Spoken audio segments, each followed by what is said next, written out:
www.attableek.com, the reviver of Iman. Just a brief announcement. Anybody who's parked on the double lines outside,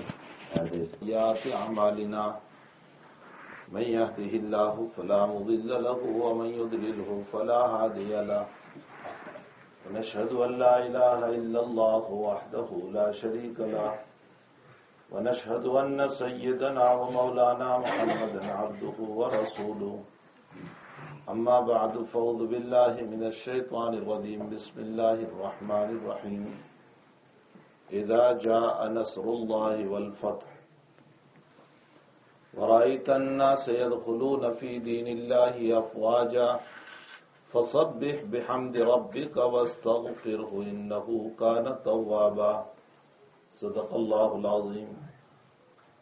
بزرگوں، بھائیو، دوستو، عزیزوں، کل بھی میں نے یہی صورت پڑھی تھی اور اس صورت سے متعلق چند باتیں عرض کی تھی، اور میں نے کہا تھا کہ یہ صورت وہ صورت ہے جو سب سے اخیر میں اتری ہے.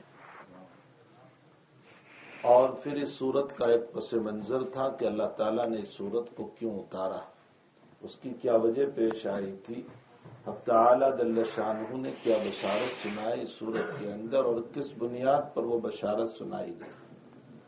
بہرحال یہ صورت فتح مکہ سے پہلے اتری اور اس میں فتح مکہ کی بشارت سنائی گئی. میں نے اس میں یہ بھی بتایا تھا کہ اس میں 2-3 بڑے اہم سبق ہیں جو اصلاً دیے گئے ہیں نبی کریم صلی اللہ علیہ وسلم کو، لیکن پوری امت اس کی مخاطب ہے. کہا گیا اللہ کے نبی کو، لیکن پوری امت اس کی مخاطب ہے.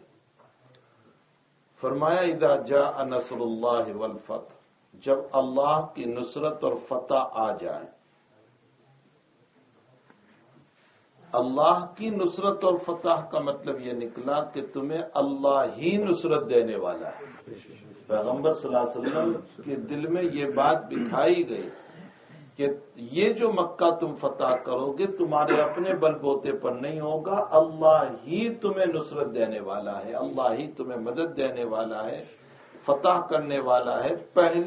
پہلا سبق تو مجھے اور آپ کو یہ دیا گیا کہ دنیا میں تمہارے جتنے بنتے ہوئے کام نظر آ رہے ہیں ان سب کے پیچھے تمہارا اللہ ہے.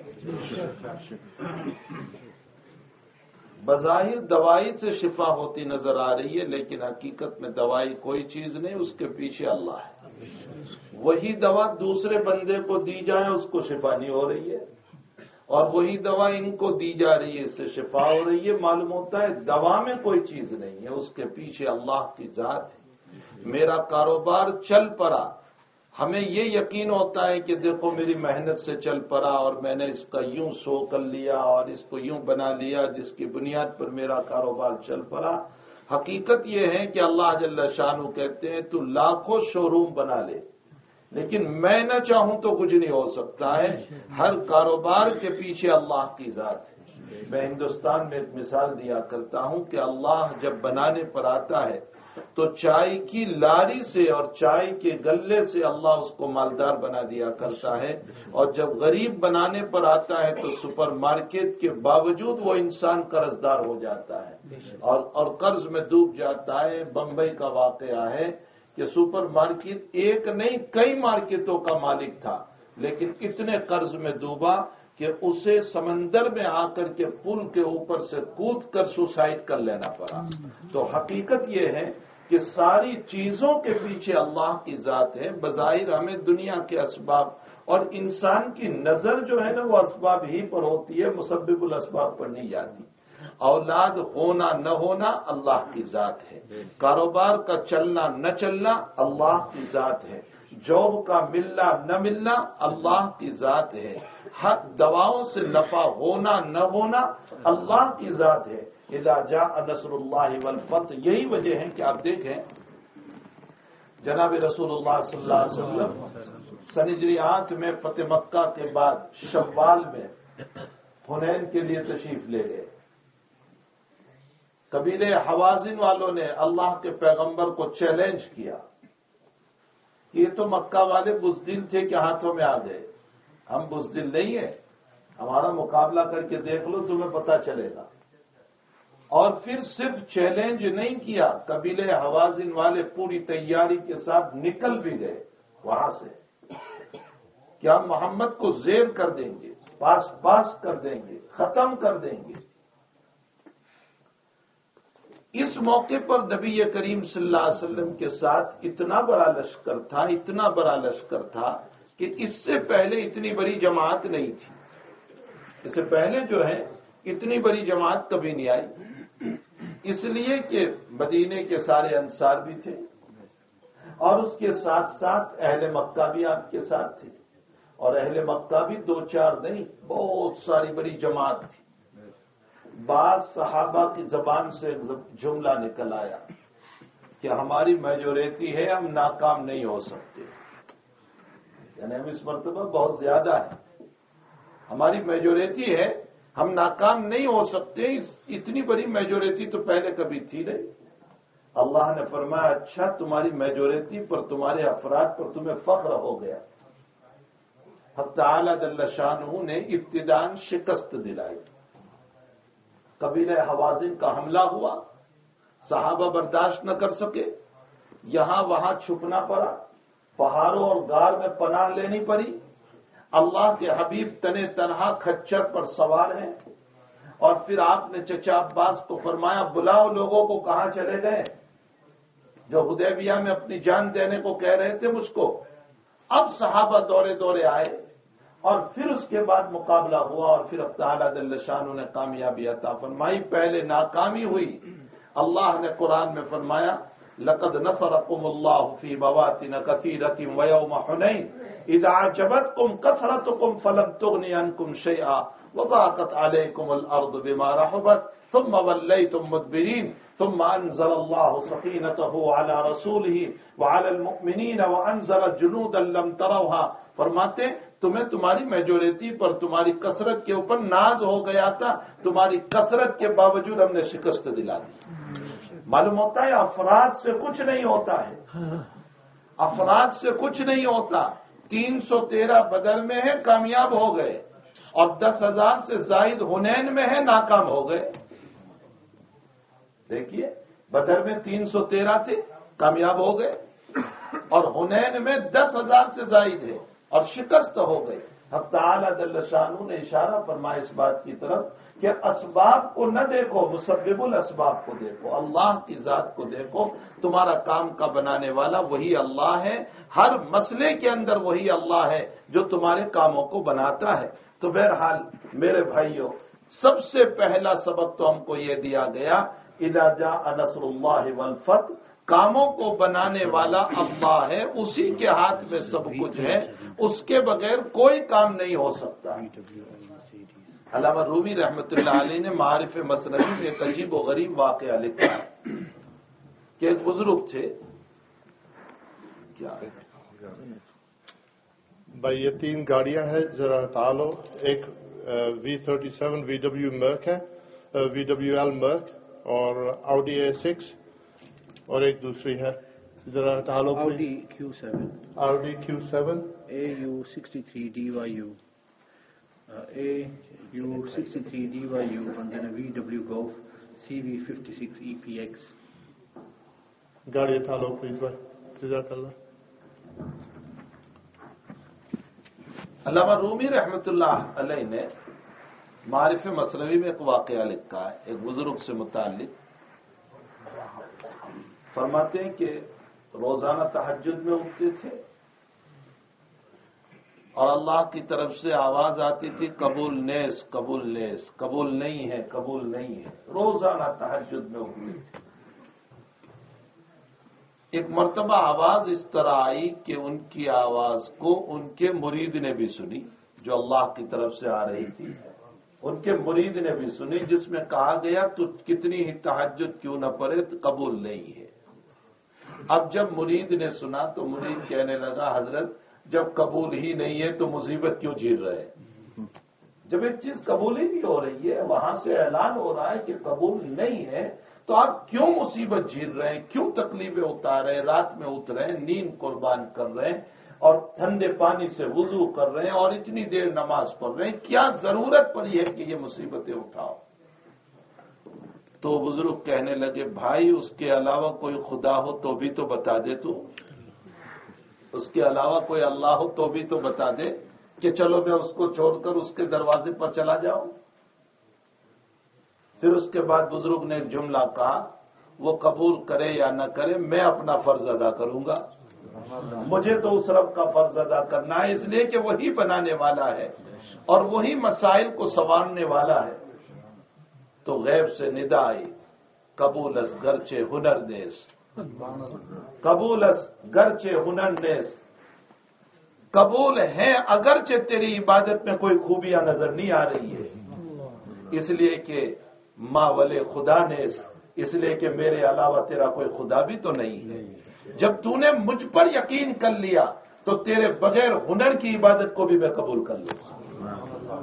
اسی لیے بخاری شریف کی روایت ہے، حضور پاک صلی اللہ علیہ وسلم نے فرمایا، اللہ جل شانہ فرماتے، حدیث قدسی ہے، اللہ جل شانہ فرماتے، میرے بندے تو عبادت کے لیے کھڑا ہو جا، تو ایک بالشت آتا ہے تو میں ایک ہاتھ آ جاتا ہوں، اور تو ایک ہاتھ آتا ہے تو میں دو ہاتھ آ جاتا ہوں، اور تو چل کر آتا ہے تو میں دوڑ کر آتا ہوں۔ اس روایت کا مطلب کیا ہے؟ کیا اللہ چلتا ہے، اللہ دوڑتا ہے، اللہ دو ہاتھ آ جاتا ہے؟ کیا مطلب ہے اس روایت کا؟ محدثین نے فرمایا اس روایت کا مطلب یہ ہے، اللہ یہ کہنا چاہتا ہے میرے بندے تو میری عبادت کے لیے کھڑا ہو جا، میں جانتا ہوں تو میری شان کے مطابق عبادت نہیں کر سکتا ہے، اور دنیا میں کوئی دعویٰ کر بھی نہیں سکتا ہے کہ میں اللہ کی شان کے مطابق، اس کے تقاضے کے مطابق عبادت کرتا ہوں۔ نہ میں، نہ آپ، نہ کوئی بزرگ، نہ ولی، کوئی نہیں کر سکتا۔ امام الانبیاء جیسا امام الانبیاء اللہ سے یوں کہہ رہا ہے، لا احصی ثناء علیک انت کما اثنیت علی نفسک، اے اللہ میں بھی تیری تعریف نہیں کر سکتا ہوں، بس تو ہی ہے۔ جب جناب رسول اللہ صلی اللہ علیہ وسلم یہ کہہ دیں کہ لا احصی ثناء علیک انت کما اثنیت علی نفسک، اے اللہ میں بھی تیری تعریف نہیں کر سکتا، بس تو ہی ہے، تو نبی سے بڑھ کر کے تعریف کرنے والا تو کوئی نہیں ہو سکتا ہے۔ پھر میں، آپ، ہم، دنیا کا ولی، غوث، قطب، ابدال، کون یہ کہہ سکتا ہے کہ میں نے اللہ کے منشے کے مطابق عبادت کی؟ فرمایا میرے بندے میں جانتا ہوں تو میرے شان کے مطابق نماز نہیں، روزہ نہیں، زکوٰۃ نہیں، حج نہیں، کچھ نہیں کر سکتا ہے، لیکن میں تجھے صرف اتنا مکلف بناتا ہوں کہ تو کھڑا ہو جا، وضو کر لے، کھڑا ہو جا تو میرے لیے۔ جب تو کھڑا ہوتا ہے تو میں جانتا ہوں اب تجھ میں وہ شان تو ہے نہیں کہ تو میری شان کے مطابق عبادت کرے، میں اپنی رحمت کی چادر کو لے کر دوڑ پڑتا ہوں کہ میرے بندے میں تیری عبادت کو اپنی رحمت کی چادر میں ڈھانپ کر قبول کر لیتا ہوں، اس کی کوتاہیوں کو بھی قبول کر لیتا ہوں، اس کی غلطیوں کو بھی قبول کر لیتا ہوں۔ عجیب و غریب حضرت گنگوہی نور اللہ مرکزہ نے اس کو مثال سے سمجھایا۔ ہمارا بچہ، فرمایا چھوٹا سا ہے، اماں کہتی ہے بیٹے کھڑا ہو جا، ابا کہتے ہیں بیٹے کھڑا ہو جا، وہ بڑی مشکل سے کھڑا ہوتا ہے، اس کی ہمت نہیں، طاقت نہیں، وہ تو چھوٹا سا بچہ ہے، لیکن ماں باپ کی محبت میں، پیار میں، لاڑ میں جب وہ کھڑا ہو جاتا ہے تو کھڑے ہونے کے بعد 2 قدم چلنے کی کوشش کرتا ہے تو ماں دوڑ کر، باپ دوڑ کر اپنے آغوش میں لے لیتے ہیں، بیٹا گر جائے گا، تجھے چوٹ آ جائے گی، تو نے میری محبت کی قدر کی، باقی میں تجھے اپنی آغوش میں لے لیتا ہوں۔ فرمایا اس مثال کو سمجھو اور اس حدیث کو سمجھو کہ بندہ جب عبادت کے لیے کھڑا ہو گیا، بندی جب عبادت کے لیے کھڑی ہو گئی، اللہ اپنی رحمت کو لے کر دوڑ پڑتا ہے، تو میری شان کے مطابق عبادت نہیں کرتا، شیطان تجھے ہلاک کر دے گا، میں اپنی رحمت میں تجھے لے لیتا ہوں۔ تعالیٰ جل شانہ اسے اپنی رحمت میں ڈھانپ لیتے ہیں۔ ہماری نمازیں دیکھ لو، کون سی ایسی ہے کہ جو اللہ کے دربار میں پیش کی جائے؟ 4 رکعت ہماری ایسی نہیں کہ جو خیال سے پاک ہو، 1 رکعت ہماری ایسی نہیں کہ جو خیال سے پاک ہو، جس میں کوئی خیال ہمیں نہ آیا ہو اور دنیا کے تصورات نہ گھوم رہے ہو، کوئی رکعت ہماری ایسی نہیں، لیکن پھر بھی وہ مالک کہہ رہا ہے کہ مجھے منظور ہے۔ 20 رکعت میں 1 رکعت ہماری ٹھکانے کی رات میں نہیں گزرتی کہ جس کے اندر ہم کما حق قاری صاحب کے قرآن کو مکمل طور پر سنتے ہو، جی لگا کر کے سنتے ہو، لیکن پھر بھی وہ اللہ کہہ رہا ہے جب تو اخلاص سے کھڑا ہو گیا ہے تو 20 رکعت کے ختم ہونے پر میں تیرے گناہوں کو معاف کر دوں گا۔ میں نہیں کہتا، اس اللہ نے اپنے نبی سے کہلوایا، من قام رمضان ایمانا و احتسابا غفر له ما تقدم من ذنبه۔ میرے بھائیوں، اس اللہ کی شان بڑی عجیب و غریب ہے. وہ اللہ مجھ کو اور آپ کو یوں کہہ رہا ہے کہ میرے بندو تم اتنا تو کر سکتے ہو کہ سبب پر نظر نہ کرو، مسبب الاسباب پر نظر کرو. نبی کو یہ تعلیم دی گئی اذا جاء نصر اللہ والفتح، جب اللہ کی نصرت آ جائے. معلوم ہوتا ہے پیغمبر کے ذہن میں یہ بات بٹھائی گئی کہ پیغمبر اپنے بل بوتے پر اس کو کامیابی نہ سمجھنا، اللہ کے دینے پر کامیابی سمجھنا. یہ مکہ جو فتح ہوگا یہ تمہارے بل بوتے پر نہیں ہوگا، تمہارے قدموں پر نہیں ہوگا. اللہ تمہاری مدد کرنے والا ہے، فتح تمہیں اللہ عطا کرنے والا ہے. اچھا جب فتح ہو جائے تو تم کیا کرو گے؟ وَرَأَيْتَ النَّاسَ يَدْخُلُونَ فِي دِينِ اللَّهِ أَفْوَاجًا، جب لوگوں کو دیکھو کہ جماعت کی جماعت اسلام میں داخل ہو رہی ہے. مسئلہ یہ تھا کہ بہت سارے لوگوں کے دلوں میں ایمان تو آ ہی چکا تھا، لیکن قریشیوں کا رعب تھا، اہل مکہ کا رعب تھا. اس رعب کی بنیاد پر کوئی ظاہر نہیں کر رہا تھا. سب انتظار میں تھے کہ مکہ کا کیا مسئلہ ہوتا ہے. اگر مکہ محمد کے ہاتھ میں آتا ہے صلی اللہ علیہ وسلم تو ہم محمد کی طرف دوڑ پڑیں گے، اور مکہ قریشیوں کے ہاتھ میں رہتا ہے تو ہم قریشیوں کی طرف دوڑیں گے. جیسے ہی مکہ فتح ہوا جھون کے جھون لوگ اسلام کی طرف آنے لگے. کوئی 400 کا وفد آنے لگا، کوئی 200 کا وفد آنے لگا، کوئی 300 کا وفد آنے لگا، کوئی 500 کا وفد آنے لگا. یمن سے ایک وفد آیا 400 کا ایمان قبول کرنے کے لیے. وَرَأَيْتَ النَّاسَ يَدْخُلُونَ فِي دِينِ اللَّهِ أَفْوَاجًا، اور اللہ کے حبیب پاک صلی اللہ تعالی علیہ وسلم جب وہاں داخل ہوئے بڑی تواضع، عاجزی، انکساری، اونٹنی پر سوار تھے.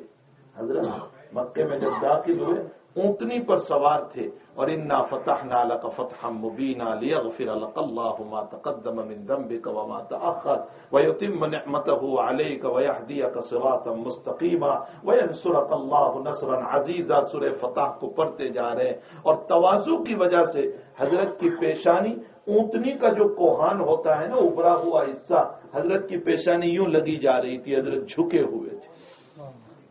آپ انداز لگائیں اس وقت دنیا میں جو ملک فتح ہو رہے ہیں اور لوگ قبضہ کر رہے ہیں، کیسے قبضہ کر رہے ہیں؟ اس کے عزیزوں کو ذلیل کر دیتے ہیں اور ان کی عورتوں کی عزت کے تاک تاک اڑا دیتے ہیں. واقعات سن لو کہ ایک لڑکی اوپر سے اس لیے کود پڑی کہ میں خودکشی کو پسند کرتی ہوں، لیکن ان ظالموں کے زنا کے ہاتھ میں آنا نہیں چاہتی. واقعات پڑھو، اس وقت کے جو حالات چل رہے ہیں ان حالات کے میں واقعات سنا رہا ہوں آپ کہ یہ لوگ جب داخل ہوتے ہیں کسی ملک میں تو وہاں کے عزیزوں کو ذلیل کر دیتے، وہاں کی عورتوں کی عزت کے داغ داغ کر دیتے، چیتھڑے اڑا دیتے، وہاں کے لوگوں کو پھانسیوں پہ چڑھا دیتے، بوڑھوں کی داڑیاں نوچ ڈالتے، جوانوں کی جوانی کو ایسی بنا دیتے ہیں گویا اس کی جوانی کبھی آئی ہی نہیں. یہ دنیا کا نظارہ ہے اور ایک حضور پاک صلی اللہ علیہ وسلم کا نظارہ ہے. اور پھر اللہ کے حبیب پاک صلی اللہ علیہ وسلم کے سامنے تو وہ لوگ تھے جنہوں نے 13 سال نبی کو ستانے میں کوئی کمی نہیں رکھی. یہ وہ لوگ ہیں جنہوں نے 13 سال حضرت کو ستانے میں کوئی کمی نہیں رکھی. آخری حربہ بھی استعمال کر لیا تھا کہ محمد کو قتل کر دو.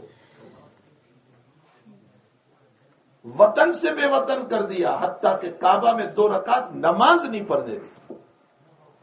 کیسے حضرت کے ساتھ مسائل تھے. یہ وہ لوگ ہیں سامنے، اور نبی کی آنکھوں نے دیکھا کہ میرے صحابہ کو کیسے مار رہے تھے وہ لوگ. اللہ کے حبیب ایک مرتبہ یوں چادر لیے ہوئے، یوں چادر تھی حضرت کی، اور یوں ٹیک لگائے ہوئے کعبہ کے سائے میں بیٹھے ہوئے، اور خباب ابن عارت رضی اللہ تعالیٰ عنہ تشریف لائے. حضرت خباب رضی اللہ تعالیٰ عنہ نے پیچھے اتنا بڑا دمبل بتایا جو آگ سے لگا ہوا تھا، آگ کو داغا گیا تھا، اور فرمایا اللہ کے حبیب آپ ان کے لیے بد دعا نہیں کرتے. تو اللہ کے حبیب کا جواب سنو. خباب کو پہلے تو تسلی دی، لیکن ساتھ ساتھ یہ بھی کہا خباب اتنے سے مسئلے پر میرے پاس بد دعا کروا رہے ہو. تم سے پہلے لوگوں کے حال یہ ہوئے کہ زندہ ان کو کھڑے رکھ کر آریوں سے چیر دیے گئے، لیکن ان کی آہ بھی نہ نکلی، اور ان کو کھڑے کر کے لوہے کے آنکڑے ڈال کر ان کی چمڑی اور گوشت کو کھینچا گیا، لیکن ان کی آہ نہیں نکلی۔ تم اتنے سے مسئلے پر میرے پاس بد دعا کرانے آئے، تمہیں کیا معلوم کہ میں ان کے لیے دعا کروں گا، یہ نہیں تو ان کی اولاد ایمان لے آئے گی۔ اور ہوا ایسا ہی ہوا۔ اسی لیے قرآن کریم کی جو ایک آیت ہے، لو انزلنا هذا القرآن على جبل لرأيته خاشعا متصدعا من خشية الله وتلك الأمثال نضربها للناس لعلهم يتفكرون۔ فرمایا اگر ہم اس قرآن کو پہاڑ پر اتارتے، پہاڑ کے ٹکڑے ٹکڑے ہو جاتے، ریزہ ریزہ ہو جاتے۔ مفسرین عظام نے اس کے تحت لکھا ایک عجیب جملہ لکھا، فرمایا کہ یہ تو مٹی کے بنے ہوئے پہاڑ ہیں جو اس قرآن کے اترنے سے ٹکڑے ٹکڑے ہو جاتے، ارے وہ کفر کے پہاڑ، وہ شرک کے پہاڑ جن کو کوئی ہلا نہیں سکتا تھا، وہ عمر جیسا کفر کا پہاڑ، وہ خالد بن ولید جیسا کفر کا پہاڑ، وہ اکرمہ جیسا کفر کا پہاڑ، وہ معاویہ جیسا کفر کا پہاڑ، یہ سب کفر کے وہ پہاڑ تھے جن کو کوئی ہلا نہیں سکتا تھا۔ لیکن جب یہ قرآن ان کے اوپر بھی گیا ہے محمد کے واسطے سے صلی اللہ علیہ وسلم، تو ان کو بھی ٹکڑے ٹکڑے کر کے نبی کے قدموں میں لا کر ڈال دیا۔ وہ پہاڑ تو مٹی کے ہیں، وہ ٹوٹ سکتے ہیں، وہ تو انسان بھی توڑ سکتا ہے۔ اگر قرآن کے اترنے سے ٹوٹ جائے تو کوئی عجوبہ نہیں، لیکن اس قرآن نے تو ان کفر کے پہاڑ کو توڑا، ان شرک کے پہاڑ کو توڑا۔ عمر کو کوئی ہلا نہیں سکتا تھا، لیکن کیسے عمر آ گیا حضور کی خدمت میں؟ بہن بہنوئی کو مار رہا تھا، اور یہی قرآن کی آیات دیکھی، طٰہٰ مَا أَنزَلْنَا عَلَيْكَ الْقُرْآنَ لِتَشْقَىٰ إِلَّا تَذْكِرَةً لِمَن يَخْشَىٰ تَنزِيلًا مِّمَّنْ خَلَقَ الْأَرْضَ وَالسَّمَاوَاتِ الْعُلَىٰ الرَّحْمَٰنُ عَلَى الْعَرْشِ اسْتَوَىٰ، یہی وہ آیات دیکھی اور عمر کی آنکھوں سے آنسو بہنے لگے۔ عمر پہلے قرآن کی خدمت میں پہنچا، پھر محمد الرسول اللہ کی خدمت میں پہنچا۔ پہلے قرآن پڑھا، اور جب قرآن پڑھا تو دل لرز گیا، اور پھر فرمایا مجھے محمد کے پاس لے چلو، اور نبی کریم صلی اللہ علیہ وسلم کی خدمت میں پہنچا۔ قرآن میں یہ تاثیر ہے میرے بھائیوں، آج بھی اس قرآنی تعلیمات کو اگر ہمارے جوانوں میں زندہ کی جائے، یہ وہ میرا جوان جو درخت میں جا رہا ہے انشاءاللہ مسجد کی طرف آ جائے گا، یہ وہ میرا جوان جو مارنے کی طرف جا رہا ہے یہ اللہ کا مطیع اور فرما بردار ہو جائے گا۔ لیکن افسوس یہ ہے کہ ہمارے گھروں کی تعلیم زندہ نہیں ہوئی۔ ہمارے بزرگوں نے جو 5 کام ہمیں دیے دعوت و تبلیغ کے اعتبار سے، جو گشتوں کے اعتبار سے، اس میں ایک کام ہم کو یہ بھی دیا گیا کہ گھروں کی تعلیم کو زندہ کرو۔ گھروں کی تعلیم 10 منٹ کی ہوگی، میری بیٹی کی زندگی بنے گی، میری بیوی کی زندگی بنے گی، میرے بیٹے کی زندگی بنے گی، اس کے دل میں صحابہ کی عظمت پیدا ہوگی، صحابہ کے واقعات کو وہ پڑھے گا، ایمان تازہ ہوگا، روح تازہ ہو جائے گی، اس کا ایمان زندہ ہو جائے گا۔ حیات الصحابہ کی تعلیم کرو، حکایات صحابہ کی تعلیم کرو، فضائل قرآن کی تعلیم کرو، فضائل رمضان کی تعلیم کرو۔ یہ وہ کتابیں ہیں، مرنے کے بعد کیا ہوگا؟ اس کتاب کو اپنے گھروں میں رکھو اور اس کو پڑھو، تاکہ ہمارے بچوں کی زندگی، ہماری بچیوں کی زندگی، ہماری بیویوں کی زندگی، ہماری عورتوں کی زندگی بنے۔ لیکن ہم نے تو خود یہاں سب کچھ لے لیا، اپنے گھروں میں کچھ بھی نہیں کیا۔ ان بچیوں کے لیے، ان بچوں کے لیے ہم نے کچھ نہیں کیا، ہم نے ان کو آزاد چھوڑا اور اپنے تقوی پر فخر کرتے رہے۔ مجھ سے بڑھ کر متقی کوئی نہیں، مجھ سے بڑھ کر نمازی کوئی نہیں، مجھ سے بڑھ کر تہجد گزار کوئی نہیں، میں بہت قرآن کا پڑھنے والا، تو نے قرآن پڑھا ہے، تیرا گھر تو وبال اور بلاؤں میں بھرا ہوا ہے۔ وہ بچے اور بچیاں واحد کی وبائیں بلائیں اندر لا رہی ہیں۔ تو حقیقت یہ ہے کہ جماعت کی جماعت جب اسلام میں داخل ہونے لگی، حضرت بڑی تواضع کے ساتھ، عاجزی کے ساتھ، اگر حضرت کچھ کرنا بھی چاہتے تو سنو مسئلہ، احادیث مبارکہ میں صاف صاف ہے، مکۃ المکرمہ تو حرام قرار دیا گیا ہے، من دخلہ کان آمنا، جو مکے میں داخل ہوتا ہے اس کو امن۔ آج بھی یہ حال ہے، ان کو سزا دینی ہے مکے میں نہیں، موبائل لاتے، ہل میں لاتے، مکے میں نہیں، وہ جدہ لے جاتے ہیں۔ من دخلہ کان آمنا، قرآن کریم نے اللہ کو حرم بنایا ہے، ایسا معزز حرم، ایسا معزز حرم۔ لیکن اللہ کے نبی جب فتح مکہ کے موقع پر داخل ہوئے مکۃ المکرمہ میں، تو اللہ جل شانہ نے فرمایا میرے محبوب آج صبح سے لے کر عصر کی نماز تک میں مکہ کو تیرے لیے حلال کر دیتا ہوں، اگر تو اپنے دشمن کو کعبہ کے غلاف میں مارنا چاہے تو بھی تجھے اجازت ہے۔ روایت ہے بخاری شریف، مسلم شریف، اللہ نے مکہ کو حلال کر دیا تھا آپ کے لیے، حرم کو حلال کر دیا تھا، آپ چاہتے کعبہ کے غلاف میں مار سکتے تھے، آپ کو قرآن نے اجازت دے دی، اللہ نے اجازت دے دی، لیکن اس کے باوجود رحمت والا نبی معاف کرتا چلا گیا۔ وہ جانتا تھا، وہ جانتے تھے کہ میرے اخلاق حسنہ سے اسلام ان کے دلوں میں بیٹھ جائے گا۔ یہی وجہ ہے کہ حنین کے موقع پر سنو روایت، حنین کے موقع پر جب بہت مال آیا، مال غنیمت، فتح نصیب فرمائی اللہ تعالیٰ، اور بہت زیادہ مال غنیمت آیا، تو اللہ کے حبیب نے انصار کو نہیں دیا جو آپ کے پرانے تھے، انصار آپ کے پرانے تھے، ان کو نہیں دیا، سب مکہ والوں کو دے دیا، ایک ایک کو 100 اونٹ دیے، کئی بکریاں دی۔ تو کچھ نوجوان انصار کی زبان سے، جوان جذباتی بہت ہوتے ہیں، جوان جو ہے نا بڑے جذباتی ہوتے ہیں، تو کچھ نوجوان انصار کی زبان سے نکل گیا کہ لو، آج تک تو ہماری مدد کی ضرورت تھی تو ہمیں ساتھ رکھا، اور جب مال آیا تو اللہ کے نبی اپنے قوم کے ہو گئے، جملہ کہہ دیا، اور بھی کچھ باتیں کہی تھی۔ حضرت کے کانوں پر یہ آواز پہنچی، حضرت نے فرمایا انصار جمع ہو جاؤ، یہاں آؤ میرے پاس۔ سارے انصار کو بلایا، فرمایا کوئی مہاجر نہ آوے اس میں، سارے انصار کو جمع کیا، اور اس کے بعد فرمایا تم نے میرے متعلق ایسی بات کہی۔ تو جو بڑی عمر کے صحابہ تھے انصار، انہوں نے کہا حضرت ہم نے نہیں کہا، یہ جذباتی دو چار نے کہہ دیا ہے، ہم نے نہیں کہا۔ تو حضرت خود ہی فرما رہے ارے تم مجھے یوں بھی کہو کہ محمد مکے میں تمہیں کوئی پوچھنے والا نہیں تھا، ہم نے تمہاری مدد کی، کہو مجھے، اپنے احسان بیان کرو مجھ پر، ہم نے تم کو مدینے بلایا، ہم نے تمہارا تعاون کیا، ہم نے تمہاری مدد کی، ہم نے تمہارے ساتھ یہ مسائل کیے، کہو مجھے۔ تنبیہ فرمائی نبی کریم صلی اللہ علیہ وسلم نے کہ اپنے بڑوں پر ایسے نہیں بولا جاتا، اپنے بڑوں پر ایسے نہیں بولا جاتا۔ تہجد کے موقع پر حضرت علی رضی اللہ تعالیٰ عنہ کے مکان چلے گئے، حضرت قریب ہی تھا، دیکھا کہ علی بھی سوئے ہیں، فاطمہ بھی سوئی ہے، اور صبح صادق ہو گئی۔ تو حضرت نے فرمایا تم لوگوں نے تہجد نہیں پڑھی؟ تو حضرت علی کہنے لگے حضرت ہماری روح اللہ کے ہاتھ میں تھی، اس نے سلائے رکھا۔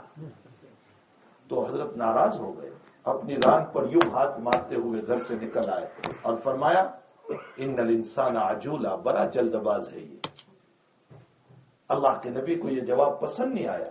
امت کو تعلیم دی اپنے بڑوں کے سامنے زبان نہ کھولو، اپنے بڑوں کو اس طرح جواب نہ دیا کرو۔ اللہ کے حبیب گھر سے نکل گئے، تو بہرحال انصار کو کہا کہ کہو تم مجھے اور بھی، یہ بھی کہو، یہ بھی کہو، یہ بھی کہو کہ ہم نے تمہیں مدینے بلایا، ہم نے تمہارا سپورٹ کیا، مدد کی، کہو۔ اب سارے انصار رو رہے ہیں، زاروں قطار رو رہے ہیں، معافی مانگ رہے ہیں، حضرت ہم معافی چاہتے، حضرت ہم معافی چاہتے، حضرت ہم معافی چاہتے۔ یہ چند نوجوانوں نے کہہ دیا، وہ بھی معافی مانگ رہے۔ جناب رسول اللہ صلی اللہ علیہ وسلم صحابہ کو رلا کر چھوڑ دینے والے نہیں تھے، نہ صحابہ کے دلوں کو چھیت لینے والے تھے۔ اللہ کے حبیب نے تنبیہ کر دی ضرور، لیکن اس تنبیہ کے بعد فوراً صحابہ کے دلوں کو، انصار کے دلوں کو چھیت لیا، اس لیے کہ حضرت جانتے تھے یہی تو میرے معین بنے ہیں، مددگار بنے ہیں، مجھے انہوں نے بلایا ہے۔ بلکہ نبی نے روایتوں میں یوں فرمایا، کیا ارشاد فرمایا؟ انصار کی محبت ایمان کا حصہ ہے، انصار کی محبت، حب الانصار من الایمان، بخاری شریف کی روایت ہے، انصار کی محبت ایمان کا حصہ ہے۔ ایک مرتبہ حضرات انصار پر تھوڑا سا کسی نے کوئی مسئلہ کہہ دیا، اللہ کے حبیب نے انصاریوں کو فرمایا دیکھو میرے بعد تم اپنے اوپر بڑے حالات دیکھو گے، میرے دنیا سے جانے کے بعد تم پر بڑے حالات آئیں گے، تم کیا کرو گے؟ تو کچھ انصار نے کہا کہ حضرت مقابلہ کر لیں گے۔ حضرت نے فرمایا نہیں، مقابلہ نہ کرنا، صبر کر لینا، یہاں تک کہ حوض کوثر پر میری تمہاری ملاقات ہو جائے، میں تمہیں ہاتھ پکڑ کے میرے ساتھ جنت میں لے جاؤں گا، صبر کر لینا۔ تو اللہ کے حبیب پاک صلی اللہ علیہ وسلم کسی کو رلا کر چھوڑ دینے والے نہیں تھے، صحابہ کو قریب کیا، انصار کو، اور اتنا بہترین جملہ فرمایا، اتنا بہترین جملہ فرمایا، صحابہ انصار کے دلوں کو جیت لیا۔ حضرت نے فرمایا ارے میں نے مکہ والوں کو مال دیا تو تم مجھے یہ کہنے لگے کہ تم نے مکہ والوں کو مال دے دیا اور ہمیں نہیں دیا؟ مکہ والے مال لے کر جائیں گے، تم اپنے نبی کو لے کر جاؤ۔ سب پیارا جواب، مکہ والے مال لے کر جائیں گے، تم اپنے نبی کو لے کر جاؤ گے۔ پھر آگے فرمایا جتنے لوگ ہیں وہ سب کے سب میرے اوپر کا کپڑا ہے، والانصار شعار، اور میرے انصار تو میرے اندر کا کپڑا ہے، میرے دل سے لگے ہوئے ہیں۔ فرمایا لولا الہجرت لکنت من الانصار، اللہ کے حبیب فرماتے اگر مجھ پر ہجرت کا لیبل نہ ہوتا تو میں بھی تمہارے اندر سے ہوتا انصاری، میں اپنے آپ کو انصاری کہتا۔ اور پھر آگے حضرت، یہ تو بخاری شریف کی روایت ہے، تاریخ کی روایتوں میں حضرت نے یہ بھی فرمایا مکہ والے مال لے کر جائیں گے اور تم اپنے نبی کو لے کر جاؤ گے، نبی کا مسکن بھی مدینہ رہے گا، نبی کا مدفن بھی مدینہ رہے گا، میں مروں گا بھی تم میں اور جیوں گا بھی تم میں، میں مروں گا بھی تم میں، جیوں گا بھی تم میں۔ تو حضور پاک صلی اللہ تعالی علیہ وسلم صحابہ کرام کو اس طرح اپنے قریب کر لیا کرتے تھے۔ وَرَأَيْتَ النَّاسَ يَدْخُلُونَ فِي دِينِ اللَّهِ أَفْوَاجًا، اللہ کے حبیب کے لیے مکہ کو حلال کر دیا تھا صبح سے لے کر عصر تک، اور یہ کہہ دیا تھا اگرچہ مکہ حرم ہے لیکن پیغمبر تیرے لیے آج کا دن حلال ہے، اگر تو مارنا چاہے تیرے دشمن کو تجھے اجازت ہے، لیکن اللہ کے حبیب پاک صلی اللہ علیہ وسلم نے کسی کو نہیں، بلکہ واقعات تو یہ بتا رہے ہیں کہ آپ کے وہ جانی دشمن اکرمہ کا نام آپ نے سنا، جو ابو جہل کا بیٹا اکرمہ، باپ جتنا بڑا دشمن بیٹا بھی اتنا ہی بڑا دشمن، اور جب مکہ فتح ہوا اور اکرمہ کو یقین ہو گیا کہ اب میری موت لازم ہے تو اکرمہ نے فرار اختیار کیا، بھاگ گیا اور جدہ کے قریب کشتی میں جا کر کے بیٹھ گیا، یمن کی تیاری تھی، اس کی بیوی مسلمان ہو گئی اور اللہ کے حبیب کی خدمت میں اس کلمہ پڑھا اور فرمایا اللہ کے حبیب اگر آپ امن دیتے ہو، پناہ دیتے ہو تو میں میرے شوہر کو بھی لے آؤں، فرمایا جاؤ لے آؤ، جس کو تم نے امن دیا اس کو میں نے امن دیا، لے آؤ جاؤ۔ کس کو کہہ رہے ہیں؟ آج میں میرے بھائی کو معاف نہیں کرتا ہوں، آج میں میرے بھائی کو معاف نہیں کرتا ہوں، آج میں میرے باپ کو معاف نہیں کرتا، میری بہن کو، ہمارے حالات دیکھیں آپ، فرمایا جاؤ لے آؤ۔ یہ کسی طرح پہنچی سمندر کے کنارے اور اکرمہ کو سمجھایا، وہ کہنے لگا میری جان کا خطرہ ہے، تو مجھے کہاں لے جا رہی ہے؟ کہا نہیں میں نے امن لیا ہے۔ کہا کیا معلوم تجھے امن دے کر مجھے بلائیں اور دھوکے سے قتل کر دے۔ عورت کہہ رہی ہے، اکرمہ کی بیوی کہہ رہی ہے محمد وعدے کا خلاف نہیں کر سکتا ہے، وہ وعدہ کر کے جھوٹ نہیں بولتا ہے۔ آج مسلمان بات بات میں جھوٹ بول رہا ہے، وعدہ خلاف بھی کر رہا ہے اور دعوے دار ہے کہ میں نبی کا عاشق ہوں۔ کہاں کا ہمارا عشق، کہاں کا عشق ہمارا؟ بات بات میں وعدہ خلافی، بات بات میں جھوٹ، بات بات میں فراڈ، بات بات میں دھوکہ، یہ ہمارے اخلاق ہیں۔ کسی طرح بیوی اکرمہ کو لے کر آ گئی۔ اب نبی کا انداز دیکھیے، پرتپاک استقبال۔ اکرمہ یوں آئے تو آنے سے پہلے حضرت کو اطلاع دے دی تھی بیوی نے کہ میں شوہر کو لے کر آ رہی ہوں، تو حضرت نے اپنے صحابہ کو کہہ دیا تھا اکرمہ کو کچھ نہ کہنا۔ کیوں؟ خطرہ تھا کہ صحابہ اٹھ کر کے مار دیتے، اس لیے کہ اکرمہ وہ دشمن ہے کہ جو بدر میں، احد میں، خندق میں اور اس سے پہلے 13 سالہ مکی زندگی میں باپ کے شانہ بشانہ رہ کر نبی کو ستایا، ابو جہل کا بیٹا ہے۔ حضرت کو خطرہ تھا کہ صحابی کوئی اٹھ نہ جائیں، اس لیے فرمایا اکرمہ آ رہے ہیں، اسے کچھ نہیں کہنا ہے بلکہ اس کا استقبال کرنا ہے۔ جیسے ہی اکرمہ آئے حضرت کھڑے ہو گئے اور کھڑے ہو کر اس سے معانقہ کیا اور پرتپاک استقبال کرتے ہوئے فرمایا اکرمہ این تذهب، تم کہاں چلے گئے تھے؟ میں تو بہت دیر سے تمہارا انتظار کر رہا ہوں، میں تو بہت دیر سے تمہارا انتظار کر، تم کہاں چلے گئے تھے؟ اپنے قریب بٹھایا۔ بتائیے کیا وہ اکرمہ وہ محبت بھول سکتا ہے کبھی نبی کریم صلی اللہ علیہ وسلم کی؟ وہ تعلیمات نبوی کو کبھی بھول سکتا ہے؟ وہ پیار کبھی بھول سکتا ہے؟ میں میرے محسن کی زندگی بھر کے احسانات کو نہیں بھول سکتا ہوں، اکرمہ حضور کے اس احسان کو کیسے بھول جائے؟ فرمایا اس انداز سے نبی کریم صلی اللہ علیہ وسلم نے مکہ کو فتح فرمایا، اور جب اطراف میں ہوا چلی کہ آقا صلی اللہ علیہ وسلم کے ہاتھوں مکہ آ گیا اور آپ کے ہاتھوں پر مکہ فتح ہو گیا، تو جماعت کی جماعت اسلام میں داخل ہو رہی ہے، نبی علیہ السلام کا مشن پورا ہو گیا۔ اس لیے مشن پورا ہوا کہ اللہ نے کہہ دیا تھا پیغمبر جب مکے میں ایمان آئے گا تو پوری دنیا میں ایمان جائے گا، اس لیے کہ مکہ ماں ہے پوری دنیا کی. ساری دنیا جہاں بھی نماز پڑھے گی مکے ہی کی طرف منہ کرنا پڑے گا، کعبہ ہی کی طرف منہ کرنا پڑے گا. اسی لیے مکے کا نام ام القرا کا میں ساری دنیا کی ماں. مکۃ المکرمہ ساری دنیا کی ماں ہے، اور ماں میں ایمان آ گیا تو اولاد میں ایمان جائے گا، ساری دنیا میں ایمان جائے گا. تو مکۃ المکرمہ فتح ہوا، مکہ میں ایمان آ گیا، لوگ جماعت کی جماعت اسلام میں داخل ہونے لگے. اس سے پہلے کہ ایک واقعہ مجھے یاد آیا، بخاری شریف کی ایک روایت مجھے یاد آئی. اللہ کے حبیب پاک صلی اللہ علیہ وسلم نے جب اجازہ نصر اللہ والفتح ورأیت الناس يدخلون فی دین اللہ افواجا، اس سورت کو جب پڑھا ہے تو سارے صحابہ خوشیاں منانے لگے. او مکہ فتح ہوگا، مکہ فتح ہوگا، وطن میں جانا نصیب ہو جائے گا، وطن ہمارا ہاتھ میں آ جائے گا، وطن میں جانا نصیب ہوگا. سارے صحابہ خوشیاں منا رہے ہیں جو مکے سے آئے تھے، جو مہاجرین تھے. لیکن ابو بکر صدیق رو رہے ہیں. تو ایک صحابی رضی اللہ تعالیٰ عنہ فرماتے ما بال هذا الشیخ، اس بڈھے کو کیا ہو گیا؟ اللہ تو خوشخبری سنا رہا ہے مکے کے فتح کی، اور یہ بڈھا رو رہا ہے، اس کو کیا ہو گیا؟ چچا عباس بھی رونے میں شریک ہے. پوچھا گیا کیوں رو رہے ہیں؟ فرمایا اس صورت میں مکے کے فتح کی جہاں بشارت سنائی ہے وہاں نبی کے موت کی بھی خبر دی گئی ہے کہ جب مکہ فتح ہوا نبی کا مشن پورا ہوا، اب نبی قبر آخرت کی طرف چلنے والے ہیں. اس کا ہمیں غم ہے.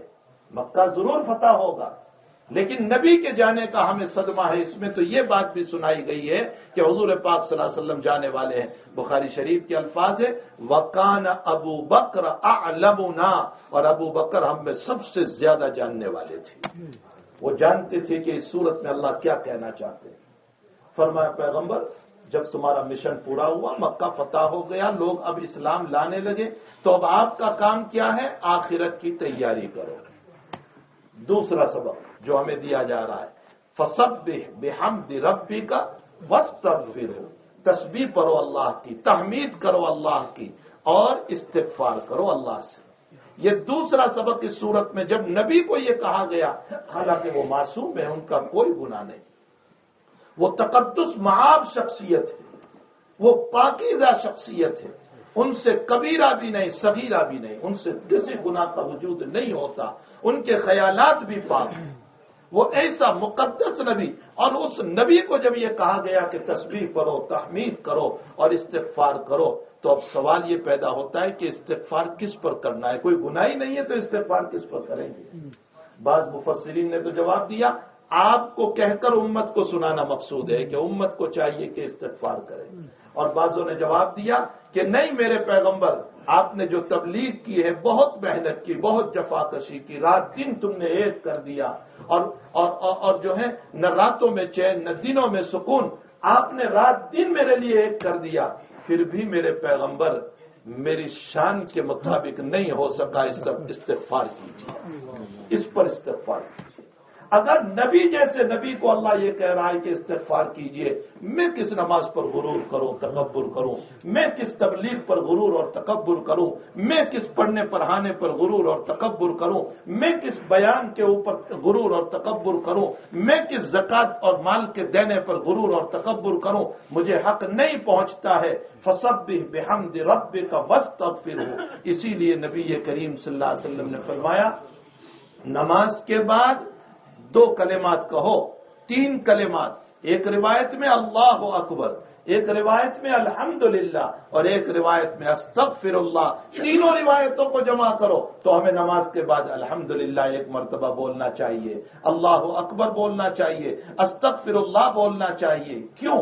آخر یہ کلمات نبی کیوں بلوا رہے؟ فرمایا اللہ اکبر بول کر کے اشارہ کرو اے اللہ میں اپنی عبادت پر غرور نہیں کرتا، برا تو ہی ہے. الحمدللہ پڑھ کر اشارہ کیا اس بات کی طرف اللہ کا شکر ادا کرو کہ اس نے نماز کی توفیق عطا فرمائی، روزے کی توفیق عطا فرمائی. اور استغفر اللہ پڑھ کر اشارہ کیا اس بات کی طرف کہ نماز کے بعد استغفار کرو کہ اللہ میری نماز میں یقیناً غلطیاں ہوئی ہے، میں تجھ سے معافی چاہتا ہوں. ڈاکٹر عبدالحی صاحب رحمۃ اللہ علیہ بہت بڑی شخصیت گزری ہے، پاکستان میں سوئے ہوئے ہیں، حضرت عبدالستانوی رحمۃ اللہ علیہ کے اجل خلفاء میں سے. فرمایا جب تم نماز کے بعد 2 کلمات پڑھتے ہو الحمدللہ استغفر اللہ تو شیطان کی کمر ٹوٹ جاتی ہے، اس لیے کہ شیطان یہ کہتا ہے اس اللہ نے مجھ کو سجدے کا حکم دیا اور میں نے سجدہ نہیں کیا، راندے درگاہ ہوا، اور تم لوگ تمہاری نمازوں میں غلطیوں پر استغفر اللہ پڑھ کر اللہ سے اپنی نماز کو قبول کروا لیا تو میں جہنم میں جاؤں گا، تم جنت میں جاؤ گے. اس پر اس کی کمر ٹوٹ جاتی ہے. اسی لیے ڈاکٹر عبدالحی صاحب رحمۃ اللہ علیہ فرماتے ہیں تمہارے ہر عمل کے بعد اتنا پڑھتے رہو الحمدللہ حمدن کثیرا، الحمدللہ حمدن کثیرا، استغفر اللہ العظیم، استغفر اللہ العظیم، استغفر اللہ العظیم. بلکہ مفسرین نے اور صوفیاء نے لکھا ہے کہ یاد رکھو شیطان کا مکر، شیطان کی چال یہ ہے کہ بندے کو شکر سے ہٹا دے. کیسے؟ قرآن کریم سے ثابت ہے. جب اس کو وہاں سے نکالا گیا تو یہ کہنے لگا اللہ سے لَأَقْعُدَنَّ لَهُمْ صِرَاطَكَ الْمُسْتَقِيمَ ثُمَّ لَآتِيَنَّهُم مِّن بَيْنِ أَيْدِيهِمْ وَمِنْ خَلْفِهِمْ وَعَنْ أَيْمَانِهِمْ وَعَنْ شَمَائِلِهِمْ وَلَا تَجِدُ أَكْثَرَهُمْ شَاكِرِينَ. اے اللہ تو نے مجھ کو وہاں سے نکالا ہے نا، میں ان کے آگے بیٹھوں گا، پیچھے جاؤں گا، دائیں جاؤں گا، رائٹ جاؤں گا، لیفٹ جاؤں گا، چاروں طرف سے ان کو بھٹکاؤں گا، ان کے دلوں میں خیالات ڈالوں گا، ان کو بھٹکاؤں گا. لیکن اور اے اللہ میں تیرے اکثر بندوں کو ناشکرے بنا دوں گا. وَلَا تَجِدُ أَكْثَرَهُمْ شَاكِرِينَ، یہ اکثر بندوں کو ناشکرے بنا دوں گا. معلوم یہ ہوتا ہے شیطان کا کام ناشکرا بنانا ہے، تو ہم جب شکر ادا کرتے ہیں تو انشاءاللہ شیطان کے پنجے سے ہماری حفاظت ہو جاتی ہے.